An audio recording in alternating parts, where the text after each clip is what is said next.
Hey, I'm Isaac and welcome to Business Attire. Today we're going to be talking about comics, specifically 3 new series that DC's brought out. They talk about some old properties, but they're kind of reimagined. I know DC's been doing this quite a lot with their Rebirth series, but we're not talking about any of those today.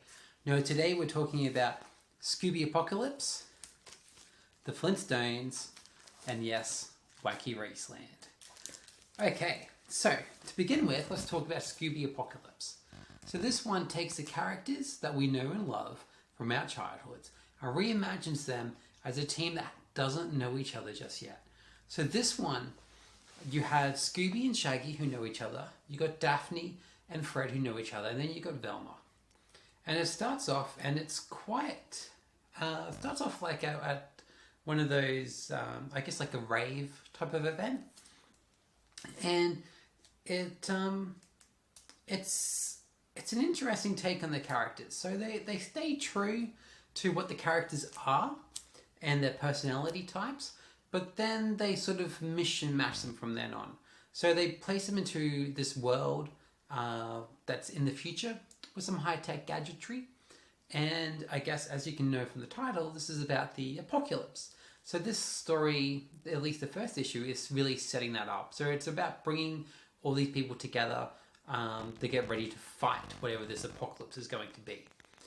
One thing I did really like about this story, in fact, was that it gives us a reason why Scooby can talk. So before now, it's always been, well, it's a cartoon, it's a comic, we can get away with it. But in this one, they actually try and give some kind of grounded reason for it, which is really absurd, right? But it actually kind of works for it, and I appreciate that the writers tried to do that. So I think that it's definitely worth a pickup. I would probably wait for a trade paperback for it, honestly. Definitely when the first issue finishes, it feels like the story's just getting going, because this one's all about the setup, which you kind of expect from a first issue. But I feel like it's probably worth it in the end for the trade paperback, and they always have the nice covers at the back and a bit of concept art probably, which I'm kind of looking forward to. So that's the route that I'll be going. I haven't picked up number 2. But I will definitely be picking up the trade paperback for that one. So if you liked the characters when you were a kid, I'd say give that one a go. It doesn't wreck your childhood or anything like that, at least I feel. It didn't wreck mine. All the characters stay true to who they were. They just look a bit different. You know, Shaggy's always been a bit of a hipster, but he looks more of a hipster now. Daphne's still got the really strong personality type. Fred's a bit... I guess like a lapdog in a way, but he's always been, you know, the one that's not overly courageous. So I think it was actually quite well done, and yeah, give it a look. And if you've already read it, let me know what you think. I'm interested to see, because I know that before the issue actually came out, there's a bit of controversy around it just from the previews, with the way that Shaggy looked and all that type of thing. So yeah, let me know what you think. Next up is the Flintstones. This one was actually really nice to read. And I mean nice because, you know, when you normally with the first issues, you get to the end, you're like, yeah, okay, the story's just going, like we just spoke about with Scooby-Doo. Well, this one's actually self-contained. So at least to the point where, at the end of it, I've got some kind of type of resolution. So at this point, I'm not quite sure if the next issue is going to be leading on from this one in any way. But if it doesn't, I'll actually be really happy, because you don't get anything like that these days on the comic shelves, you know? Everything's about being a series, about getting as much money out of you as they can. And back when I was a kid, you did have a lot of these comic stories, you know, where you'd be able to pick up like a Walt Disney comic or Flintstone comic, and it'd have a couple of short stories in it. And this one has just one continuous story in it, but it's nice to get something that has an ending in it. So yeah, if you want something that does give you that satisfaction at the end of just one single issue, this one's really good. And it stays true to the characters. There's not much change in the characters at all, at least that I noticed. The biggest change is just how they look. So instead of looking like how they did on the TV show, now they're looking like you may expect in the real world. And that's the most modernization that I can find in here.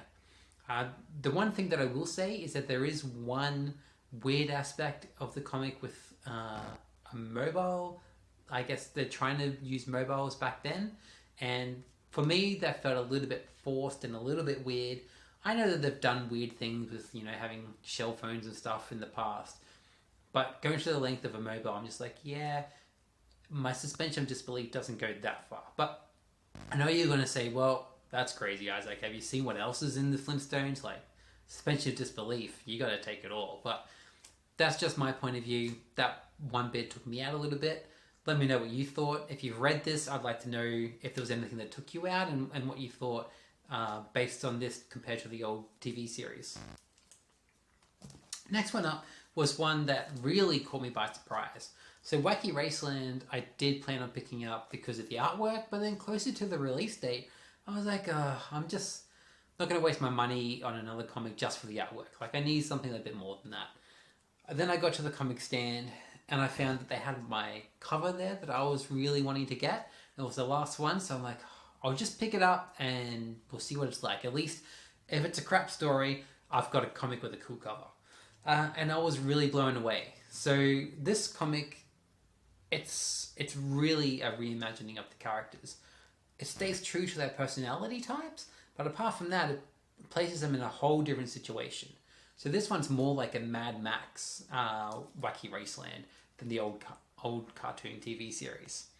I've never been a big fan of Mad Max, but this one really holds its own, and obviously it fits the type of definitely fits the type of story that they want to tell. So out of all the comics here, this one is the most, I would say, mature. It handles a lot of mature themes. It's got a lot of sexual references in it, and it's got a lot of blood and gore and stuff like that in it as well. At least more than I was expecting. One thing that I do like is that none of it actually feels forced. It doesn't feel like they're putting the sexual references or gore in there just because they're hoping that that's going to sell more copies.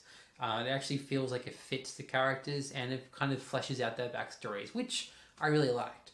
Speaking of backstories, this first issue focuses a lot on Penelope Pitstop, so it shows her in, I guess, the current time, and then it flashes back to how she got there.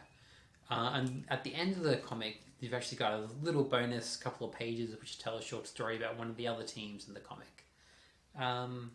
Apart from that, one thing I did find interesting, which I can't remember if the TV show did or not, is that the cars are sentient in this. So they actually talk with their with their drivers during the race. And it adds a different dynamic to it. So I can't remember if the cartoon did that. If you know, please let me know down in the comments. Because I actually don't have the old cartoon. So that'd be really cool. I'm just basing mine off memory here. Apart from that, it's got all the old races in it you can think of. It's got the caveman and stuff like that back in it. It's got Dick Dastardly and Muttley and all the others. One thing that I will note is that this is a heavy reimagining. So when it says that it's got the cavemen in it, they don't look like the old caveman. They actually look like real human beings now. But it's a nice update, and it definitely fits with the theme they're going for. So I haven't picked up number 2 for this one. I think they're up to number 2 or number 3 now. Mainly because I wanted to pick up the trade paperback. So I really like this one a lot. Definitely going to pick up the trade paperback when it comes out. I hope it's got some kind of commentary in there. Maybe an interview with the creators, just so you can see how they actually chose this setting and the way that they've gone with the characters. That'd be really interesting to read. That's all that I really wanted to talk about today. I just wanted to share a couple of these comics with you because I know that DC and Marvel are flooding the comic stands with Rebirth and Civil War 2.